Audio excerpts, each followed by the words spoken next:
This is a series of 100 films about Japanese foods that I've eaten, and this is a film about how to eat like $1,000,000.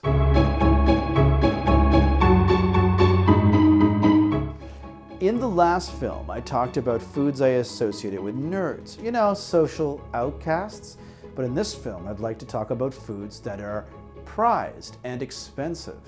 Foods aimed at the rich, or at least people willing to go broke eating. Irashaimase!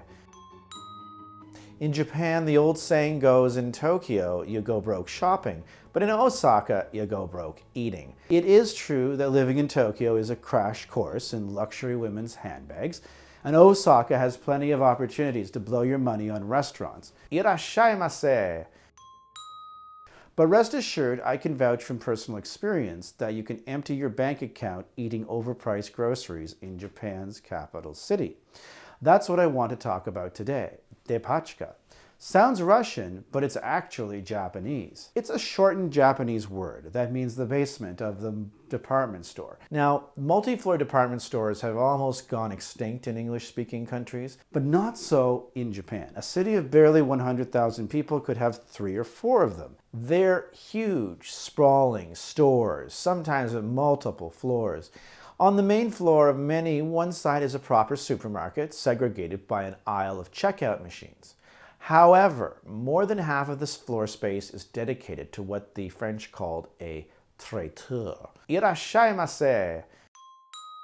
Individual stalls with glass counters where you can buy ready-made foods. And these counters sell a variety of foods from around the world, from zuwagani sashimi and Kobe beef gyudon to exotic foreign foods like cheese. Now, there are often dozens, even hundreds of these counters in a normal Tokyo department store. And I wanted to make it easy for you, so I made a list. I call it the top 5 things to buy at Tokyo's Appacha.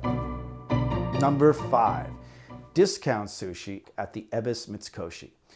Mitsukoshi is 300 years old. It is the fanciest department store in Japan. In the 80s, the owner rented the Palace of Versailles to throw a party. More importantly, however, it also has the best supermarket sushi. And when the clock strikes 8 p.m., the sushi goes on sale. Any bargain, even 10%, is totally worth it. Supermarket sushi in Japan has a tendency to be flavorless, but the fish here is better than in most sushi restaurants.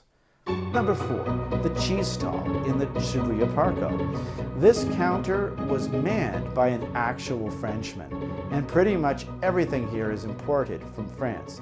The cheese is tasty and priced way more than most of the cheese you ordinarily buy, but not so expensive that you feel ripped off. Most of it runs between $8 and $18, enough to drain your paycheck, but you won't be disappointed. Number 3, the bakery in the Shinjuku Odaku. Basil cheese pizza, edamame dinner rolls, chocolate croissant. There's something for everyone to love in the basement under JR Shinjuku Station's west exit. It's also affordable. I used to work around the corner from this place, and it was my go-to cheap lunch option. An excellent illustration why Japanese bakeries are fantastic. Number 2, the Montreal bagel stand in the Ebis Mitsukoshi.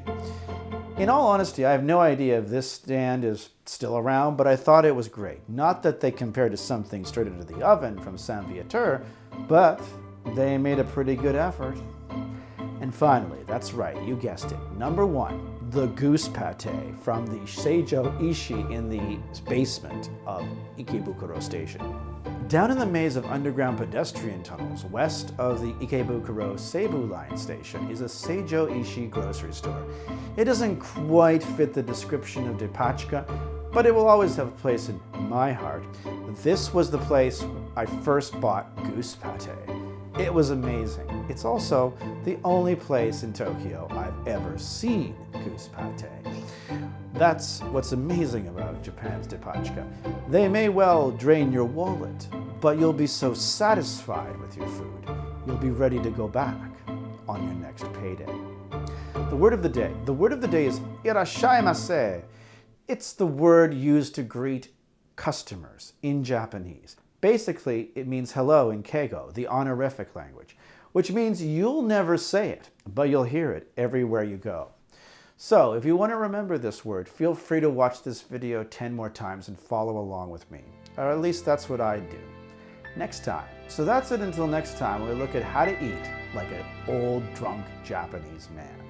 So until then, sayonara.